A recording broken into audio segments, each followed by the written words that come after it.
Hi, I'm Andrew with NinjaTrader. In this video, we'll walk through how futures contract expiration works, and then show you how to roll a futures contract directly within the NinjaTrader platform. Futures contracts are only active for a defined period of time before they expire. Each futures market follows its own expiration schedule throughout the year, often extending into the next calendar year. Before a contract reaches expiration, futures traders have two choices. They can either exit the active position, or they can roll the position to a later contract tied to the same underlying market, extending the expiration period. Every futures contract is identified by a product symbol along with an expiration month and year. Some contracts expire monthly, while others expire every few months. The contract closest to expiration is known as the front month, and it's typically the contract with the most active trading volume. For example, the Micro E-mini S&P 500 contract expiring in September of 2026 is listed as MES SEP 26. Once that contract expires, traders who choose to maintain exposure will roll their position to the next available contract, MES DEC 26. In some cases, letter codes are used to identify expiration months.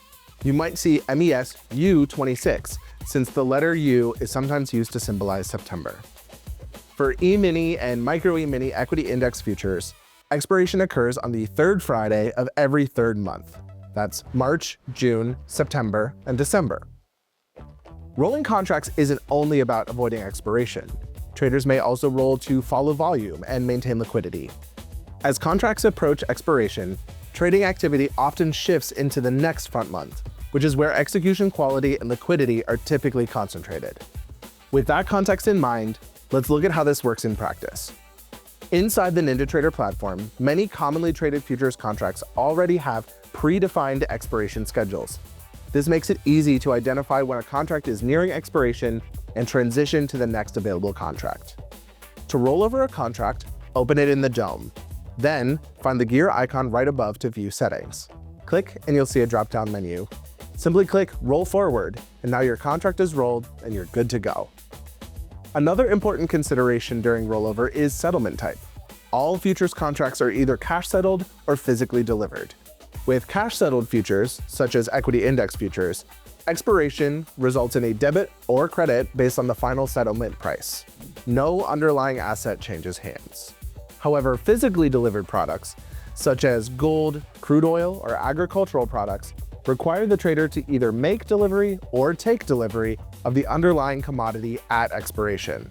While delivery is possible, most futures traders avoid that outcome by closing or rolling positions well before the delivery window begins. Understanding how expiration works, when to roll, and how to execute that rollover on your trading platform is a foundational part of futures trading. It helps manage risk, maintain liquidity, and ensures positions are handled intentionally as contracts move through their life cycle.